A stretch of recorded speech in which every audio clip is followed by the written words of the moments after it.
Assalamualaikum warahmatullahi wabarakatuh. Apa kabar anak-anak semuanya? Alhamdulillah baik ya. Sebelum kita memulai pelajaran, terlebih dahulu saya perkenalkan diri. Nama saya Amalia Husna, NIM 1810110166, kelas PAIS semester 5 di IAIN Kudus. Pada kesempatan kali ini saya akan mengajarkan kalian kelas 8 semester 1, yaitu tentang bab sujud. Nah, kalau pertemuan sebelumnya kita sudah belajar tentang sujud syukur, pada pertemuan kali ini kita akan belajar tentang sujud tilawah. Sebelumnya saya mau bertanya dulu kepada anak-anak, apakah anak-anak tahu dari gambar berikut? Ya, betul sekali. Ini adalah ayat sajdah. Lalu, apa sih hubungannya ayat sajdah dengan sujud tilawah? Tidak tahu ya, mari kita pelajari dulu.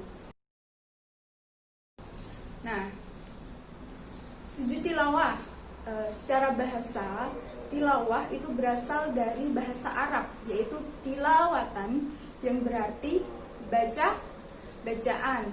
Nah, kalau menurut istilah, sujud tilawah adalah sujud yang dilakukan ketika kita membaca atau mendengarkan ayat sajdah. Nah, sampai sini tahu ya hubungannya ayat sajdah dengan sujud tilawah. Kemudian adalah hukum sujud tilawah. Ada yang tahu? Ya, hukum sujud tilawah adalah sunnah. Sunnah itu apa? Sunnah itu apabila kita mengerjakan, kita akan mendapatkan pahala. Tetapi apabila kita tidak mengerjakan, tidak akan mendapatkan dosa. Nah, hukum sujud tilawah ini sesuai dengan hadis Rasulullah Shallallahu Alaihi Wasallam yang berbunyi, kana yaqra'ul Qur'an fayaqra'u suratan fiha sajdatun fayasjudu wa nasjudu ma'ahu hatta ma yajidu ba'duna mawdi'an limakani jabhatihi, yang artinya Nabi Muhammad SAW pernah membaca Al-Quran yang di dalamnya terdapat ayat sajdah. Kemudian ketika itu beliau bersujud. Kami pun, atau di sini para sahabat ikut bersujud bersama Rasulullah. Sampai-sampai di antara para sahabat ini tidak mendapatkan tempat karena posisi dahinya. Hadis riwayat Bukhari Muslim. Kemudian adalah sebab-sebab sujud tilawah. Tadi sudah saya terangkan pada pengertian. Sebab-sebab sujud tilawah itu karena membaca atau mendengarkan ayat sajdah.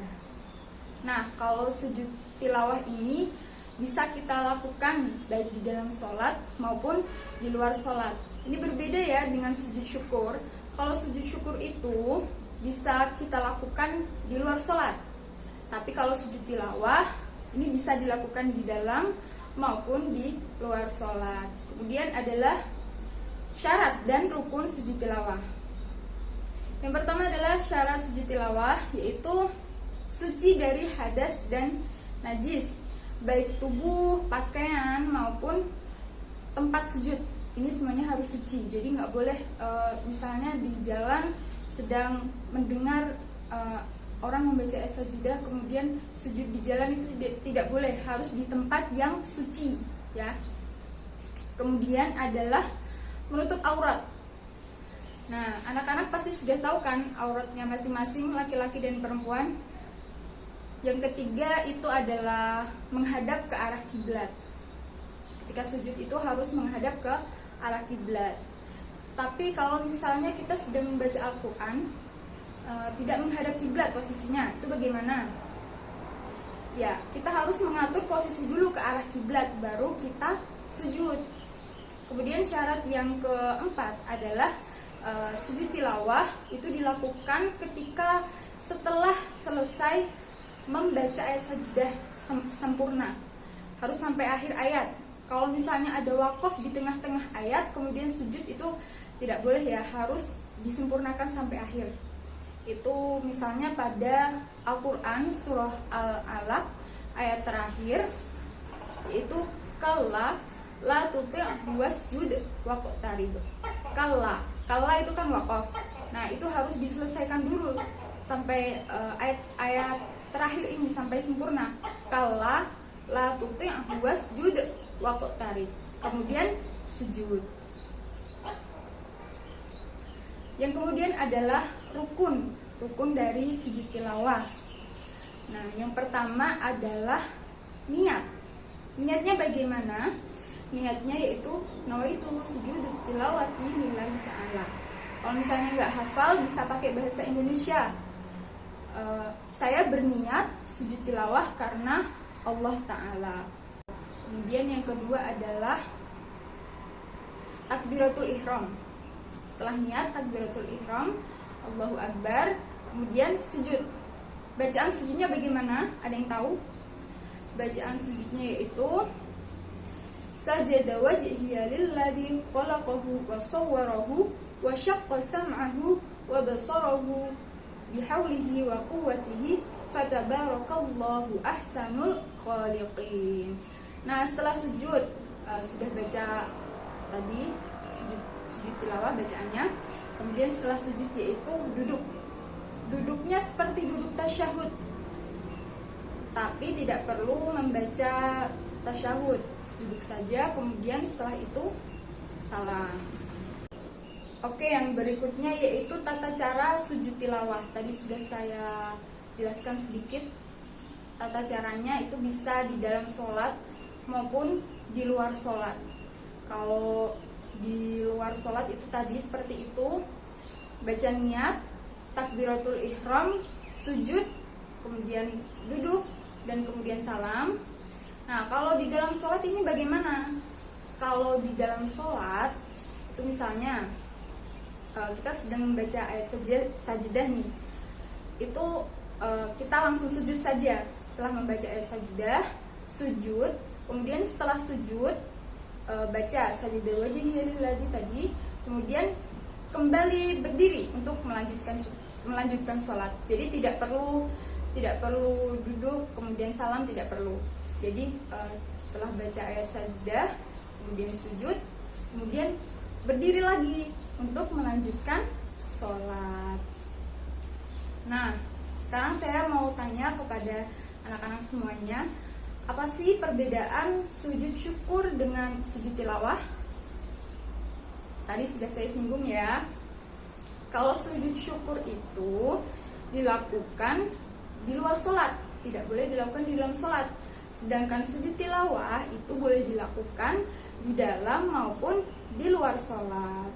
Nah, sebab-sebabnya itu bagaimana? Kalau sujud syukur itu dilakukan saat kita mendapatkan nikmat atau mendapatkan kabar gembira, itu sujud syukur.